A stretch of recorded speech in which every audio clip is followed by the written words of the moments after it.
Vote ही नहीं रहेगा, जब वोट का अधिकार ही नहीं रहेगा, जब सरकार ही चोरी से चुनी जाएगी, तो स्वाभाविक रूप से जनता का काम ईमानदारी से नहीं होगा। ज्ञानेश कुमार जो कह रहे हैं ये बड़ा हास्यास्पद है। हास्यास्पद इसलिए है कि यही चुनाव आयोग कुछ महीने पहले कह रही थी कि एकदम कोई दिक्कत नहीं है, वोटर लिस्ट पूरी तरह से दुरुस्त है। चुनाव आयोग ये क्यों कह रही है कि आप हलफनामा दीजिए? अगर राहुल गांधी हलफनामा दें तो अनुराग ठाकुर को भी हलफनामा देना चाहिए। ज्ञानेश कुमार जो कह रहे हैं वो लगता है जैसे भाजपा का कोई प्रवक्ता बात कर रहा हो। आज वोटर अधिकार यात्रा का तीसरा दिन है। गया जी से यह यात्रा शुरू होकर के आगे जो है बरबीघा तक जाएगी। यात्रा जब सासाराम से शुरू हुई, रैली से लेकर के विभिन्न जिलों से गुजरते हुए जब हम लोग आगे बढ़ रहे हैं, तो जिस तरीके से जनता अपना जन समर्थन दे रही है, लोग घरों से बाहर निकल कर के यात्रा को देख रहे हैं, इसको अपना आशीर्वाद दे रहे हैं, उससे एक बात बिल्कुल साफ है कि इस देश में लोकतंत्र की हत्या करना, लोकतंत्र का गला दबाना आसान नहीं है, क्योंकि यहाँ के लोगों के दिलों में लोकतंत्र बसता है। और उसकी वजह यह है कि लोकतंत्र की परंपरा और इतिहास वो एक दिन का नहीं है। हम बिहार की महान भूमि पर हैं और जानते हैं कि बिहार लोकतंत्र की जननी है, यहाँ पे लोकतंत्र का जन्म हुआ है।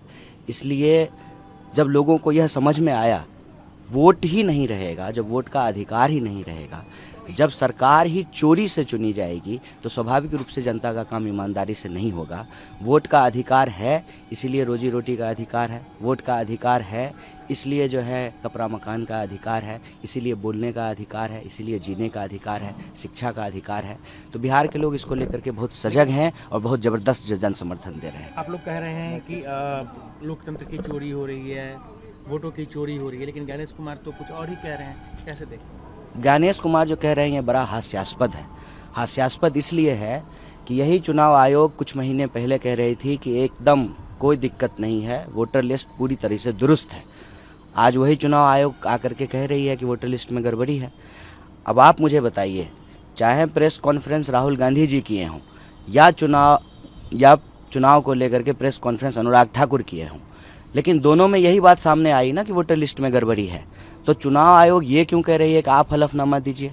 अगर राहुल गांधी हलफनामा दें तो अनुराग ठाकुर को भी हलफनामा देना चाहिए। और मैं कहता हूं कि पहले चुनाव आयोग हलफनामा दे कि वोटर लिस्ट में कोई गड़बड़ी नहीं है। हम हलफनामा देने को तैयार हैं कि वोटर लिस्ट में गड़बड़ी है। जब आप घर घर घूम करके काम करेंगे तो ज़मीन पे जाएंगे, आपको पता चलेगा कि वोटर लिस्ट में किस तरीके से गड़बड़ी की गई है। मामला बिल्कुल साफ है। साफ ये है कि आपने देखा होगा कि पहले जो है ना रिजॉर्ट खेला जाता था, विधायकों को जो इस रिजॉर्ट से उस रिजॉर्ट पहुंचाया जाता था। तो ये ना वोट चोरी करके जो है सरकार चुराने का प्रयास किया जा रहा था। अब जो है एसआईआर करके सीधे तरीके से वोट चोरी के करते हुए संविधान चोरी करने का प्रयास किया जा रहा है। ज्ञानेश कुमार जो कह रहे हैं वो लगता है जैसे भाजपा का कोई प्रवक्ता बात कर रहा हो। और ये दोहरा रवैया क्यों है?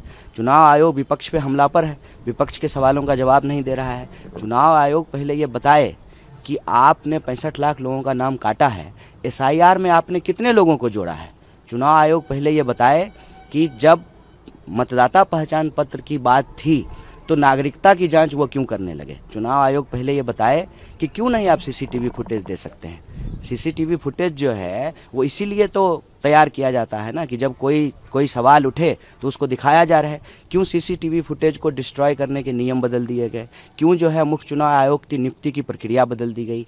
क्यों जो है आज प्रेस कॉन्फ्रेंस करके चुनाव आयोग बता रहे हैं कि कोई गड़बड़ी नहीं है, जब 6 महीने पहले यही बात कही जा रही थी, अपोजिशन का पूरा डेलीगेशन मिल रहा था, तो वो क्यों नहीं स्वीकार कर रहे थे कि हाँ वोटर लिस्ट में गड़बड़ी है, हम इसको ठीक करेंगे, हम शुद्ध सही जो है वोटर लिस्ट को तैयार करेंगे। हमारी क्या बात है? हमारी तो इतनी ही बात है ना कि चुनाव आयोग निष्पक्षता से काम करे।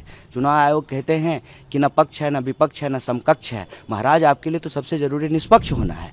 अगर चुनाव आयोग निष्पक्ष हो, चुनाव आयोग कई महीने पहले यदि स्वीकार कर लेता हरियाणा और महाराष्ट्र चुनाव के बाद कि वोटर लिस्ट में गड़बड़ी है, तो आज जो है यह स्थिति ही नहीं पैदा होती। इस गतिरोध के लिए चुनाव आयोग तैयार है, उसको जो है यह जिम्मेवारी लेनी पड़ेगी।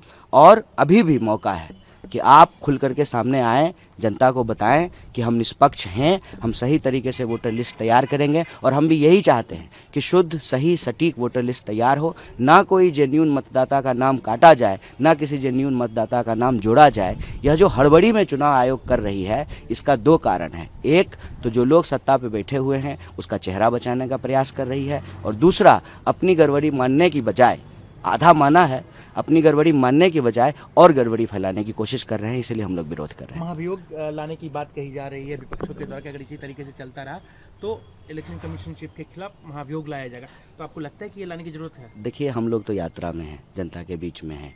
बाकी इस तरह के राजनीतिक सांगठनिक फैसले जो हैं वो दिल्ली में होंगे, वो लिए जाएंगे, जो होगा आप लोगों को सूचित एक करेंगे। अंतिम सवाल, क्योंकि इससे पहले हमने नहीं देखा कि राहुल गांधी जितनी लंबी यात्रा बिहार में सुबह से लेकर रात तक कर रहे हैं, 12-13 दिन की यात्रा है, तो क्या कांग्रेस का कुछ पहले से टर्नआउट हो रहा है? मतलब आपके जो वोटर थे कहीं ना कहीं सोए हुए थे, तो क्या लग रहा है कि इससे आपको फायदा होगा कांग्रेस को बिहार में? वोटर नहीं सोए हुए हैं, वोटर सजग हैं।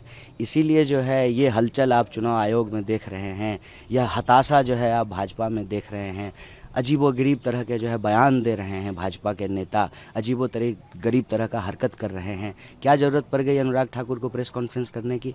जो डेटा को जांचने में हमको कई महीने लग गए 40 लोगों की टीम की, वो जो है 6 दिन में कैसे 6 सीट का निकाल करके ले आए। तो यह जो हताशा है उसकी वजह यही है कि वोटर सोए नहीं हैं। यह बिहार की धरती है, वोटर सजग हैं। और राहुल जी, जब भी ज़रूरत पड़ी है बिहार को, राहुल जी पूरे तन मन धन से जो है बिहार के लिए खड़े होते हैं।